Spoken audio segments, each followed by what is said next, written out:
warahmatullahi wabarakatuh. Dalam kesempatan kali ini saya akan memperkenalkan nama saya Sumaiyah dari RA Al-Huda Rumpang, Desa Kabul, Kecamatan Praia Barat Daya, Lombok Tengah, NTB. Saya salah satu mahasiswa PPG dari UIN Sunan Gunung Jati Bandung dengan nomor peserta 287711086235, NIM 5242111836. Dalam hal ini saya akan membuat video uji kinerja sebagai syarat program PPG bidang studi Al-Quran Hadis. Saksikan video selanjutnya.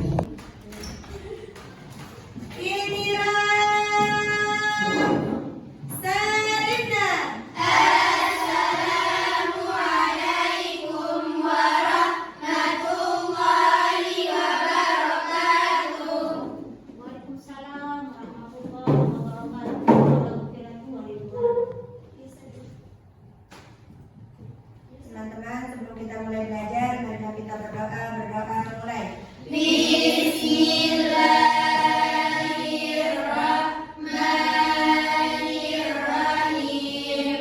Allahumma sholli sholatan kamilatan wa sallim salaman taman ala sayyidina Muhammadin alladzi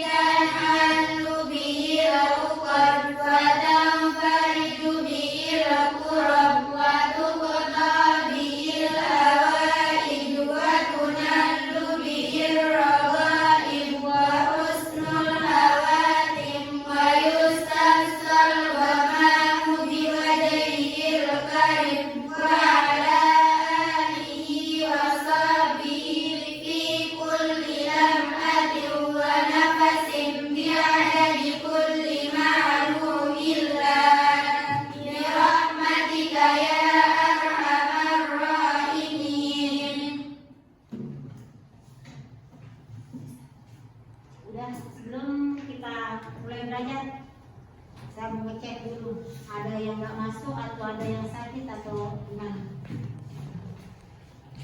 Deni Tunjung Sari hadirah, Nurul Hidayah hadirah, Siti Anissa hadirah, Nisa Febriani hadirah, Nusratina hadirah, Siti Aminah hadirah, Nobi Ardila hadirah, Firly Nurmala hadirah, Olivia Fitriani hadirah, Ririn Karlina hadirah, Kiki Fatmala hadirah, Yeni Pramita hadirah, Mirnawati hadirah. Ada yang tak hadir ya? Iya, ada sakit. Oh iya.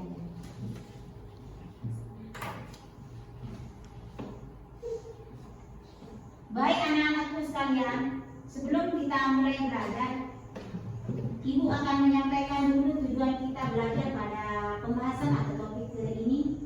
Sekarang kita masuk ke bab 10 di semester 2 ini ya, di semester 2. Tujuan kita belajar pada topik ini supaya agar kita bisa menghayati, mengimplementasikan atau memberi contoh tentang fungsi hadis terhadap Al-Quran. Kemudian manfaat kita belajar dari topik ini agar kita bisa memahami fungsi hadis terhadap Al-Quran. Secara garis besar kita bahas pada pertemuan kali ini, fungsi hadis itu dibagi menjadi 4 yang kita bahas pada pertemuan ini. Ada 4 poin.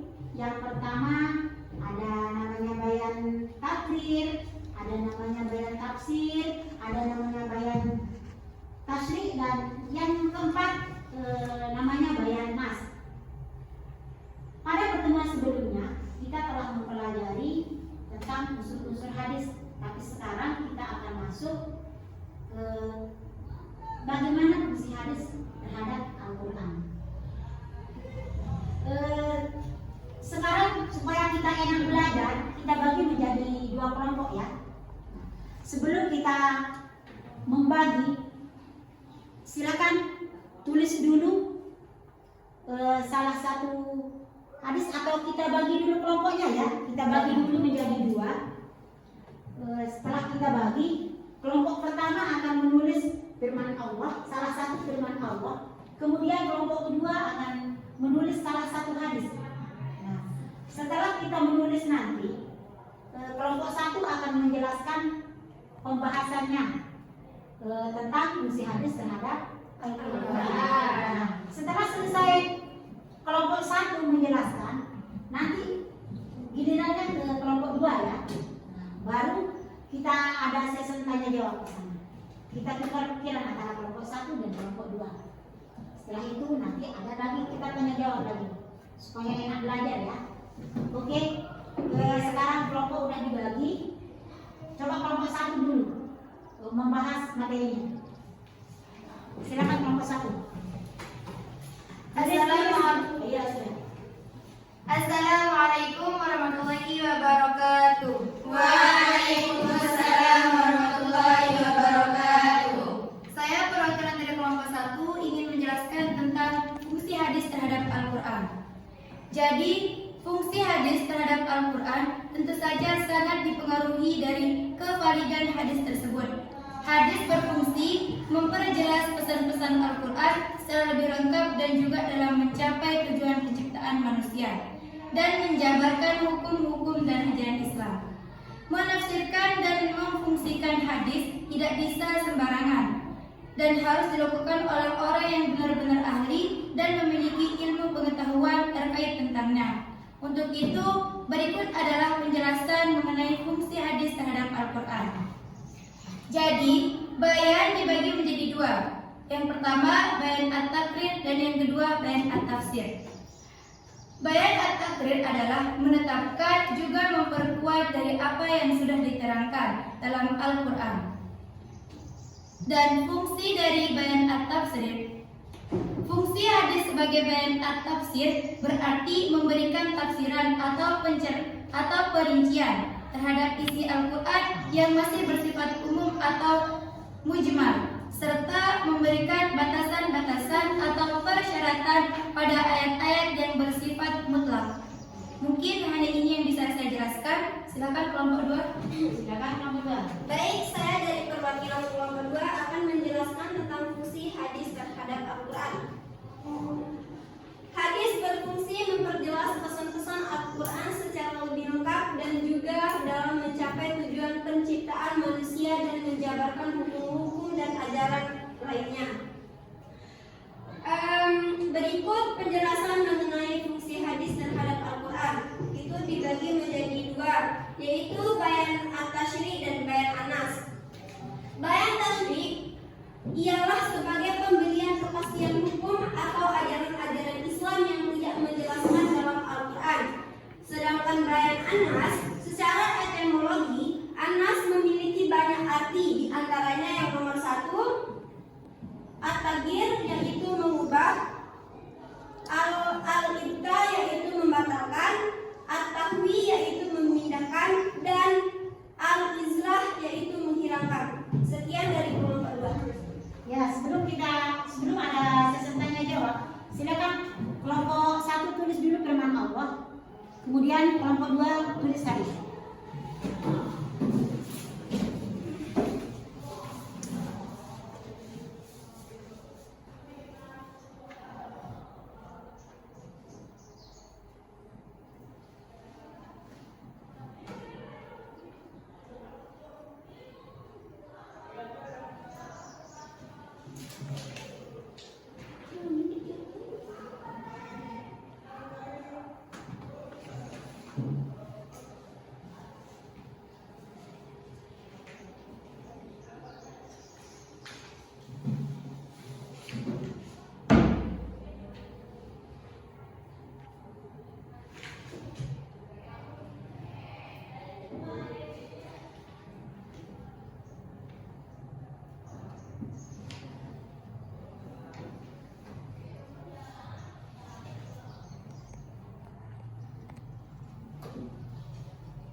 alternatif ya.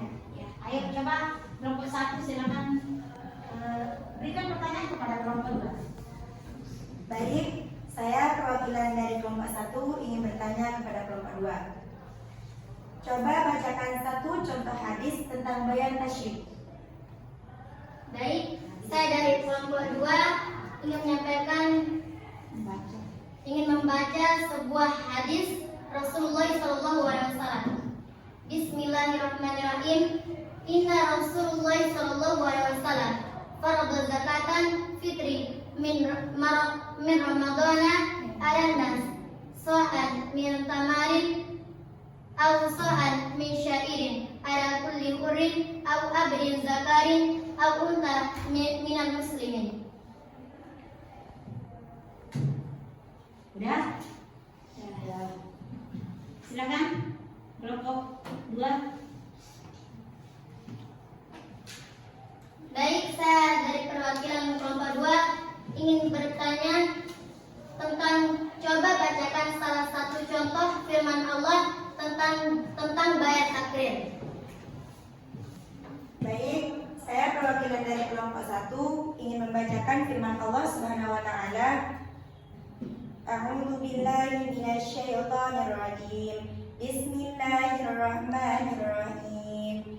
Ya ayyuhalladzina amanu idza qumtum ila sholati faghsilu wujuhakum wa aydiyakum ila al-marafiqi wamsahu bi ru'usikum wa arjulakum ila al-ka'bayn. Udah.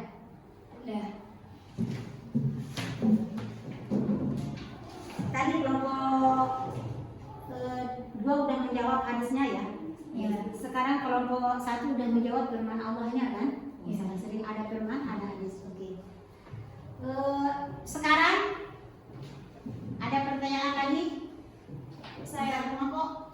coba jelaskan tentang bayan yang 4. Perwakilan dari semua ini ya? Ya, Ibu. Oke. Tadi Ibu udah menjelaskan secara singkat. Kita ulang lagi penjelasan detailnya ya. Fungsi hadis ini terhadap Al-Quran, fungsinya secara umum untuk memperjelaskan isi kandungan Al-Quran yang masih bersifat global, yang masih bersifat secara umum. Yang pertama ada namanya bayan takrir. Kalau bayan takrir ini memperkuat di dalam Al-Quran, berfungsi untuk memperkuat kandungan yang sudah ada. Misalnya kita disuruh firman Allah di dalam Al-Quran itu, hai orang-orang yang beriman, berpuasalah, berbukalah. Cuma itu kan ya. Nah, nanti di dalam hadis, di dalam bayan takrir ini akan diperjelaskan lagi. Silakan umat Islam berpuasa melihat bulan sabit atau bulan terbit dan berbuka bulan sabit juga. Akan dijelaskan lagi. Sebenarnya udah ada di dalam Al-Quran, tapi akan diperjelaskan lagi di dalam hadis. Itu penjelasan dari bayan takrir. Kemudian ada bayan tafsir. Bayan tafsir ini memberikan secara detail fungsi Al-Quran itu, fungsi hadis terhadap Al-Quran. Misalnya di dalam firman Allah, Allah berfirman, orang yang mencuri itu dipotong tangannya. Itu ada hukum. Ada firman Allah. Ata bisa dikirim pakota ya dahulu bit salil kafi. Potong. Di dalam firman Allah, wasariqat wasarik, itu firman Allahnya. Nanti akan diperjelas lagi di dalam hadis. Firman Allah Misalnya secara bahasa kita, Allah berfirman, potonglah tangannya saja kan? Kita belum ngerti sampai mana tangan itu akan dipotong. Nah, potonglah tangannya. Sekali dia mencuri, satu kali dia berbuat kesalahan, dipotong tangan kanannya sampai di pergelangan. Kalau firman Allah, potonglah tangannya saja dipotong. Tapi kita kan belum paham sampai mana tangan itu akan dipotong kan? Nah, diperjelaskan lagi oleh hadis sampai pergelangan. Kalau ada membuat kesalahan lagi kedua atau mencuri yang kedua kalinya, potong tangan kirinya sampai pergelangan. Ketiga, potong kakinya. Ada itu. Nah, itu bayan tafsir. Bayan tafsir fungsinya untuk perincian secara detail. Kemudian yang ketiga ada bayan tasrih.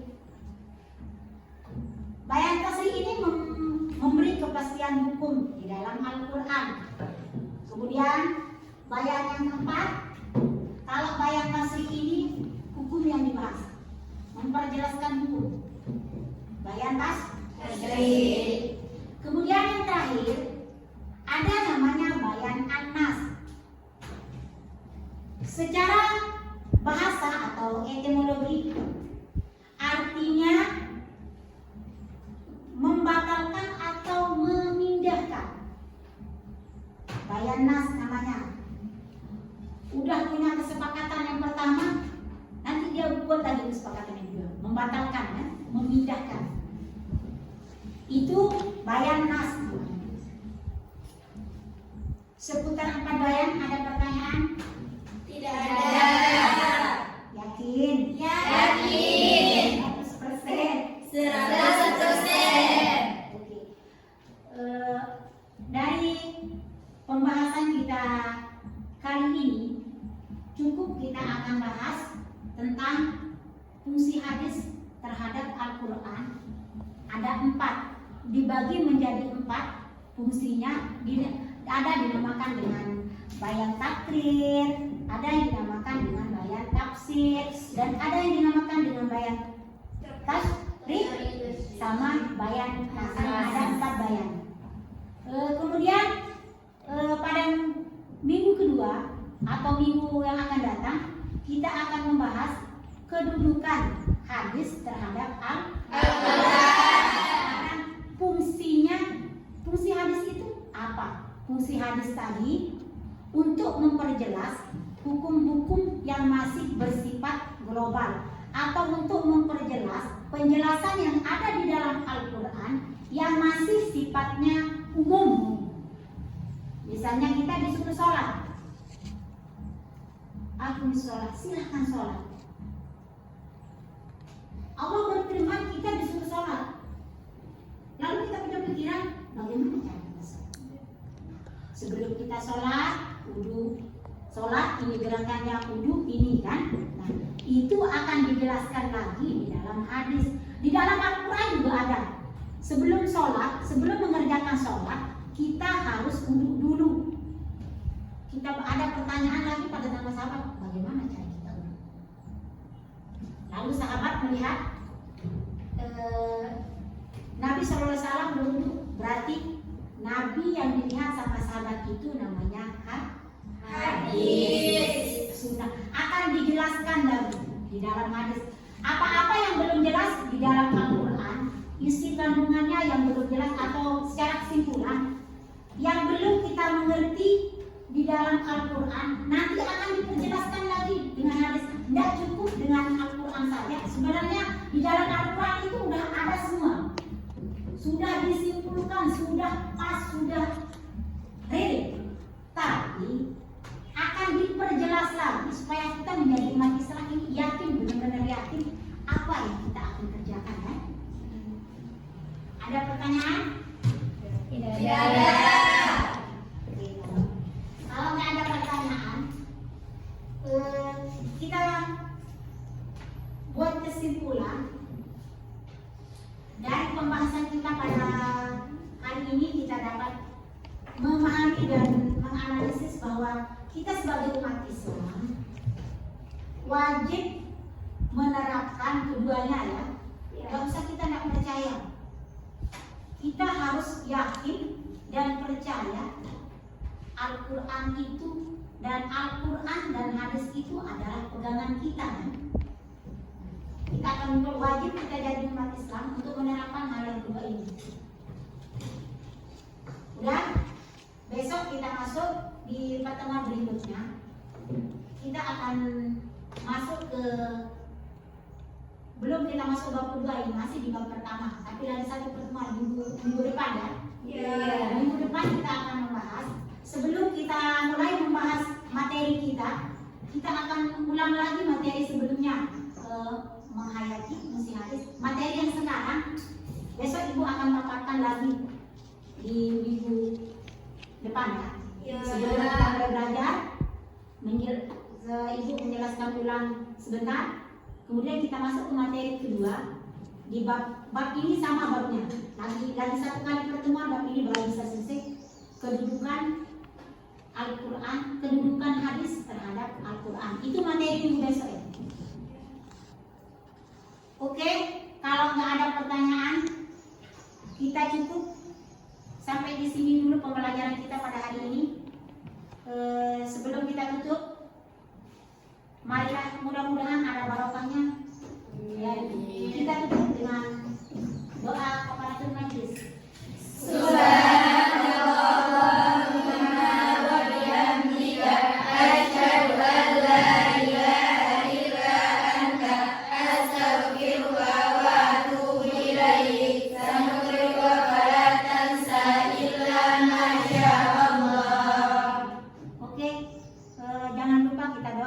Bapak sama guru kita ya, karena beliau adalah orang yang paling mulia dan berjasa. Ala haziniyah wa likulli niyatin shalihah. Al-Fatihah. Bismillah.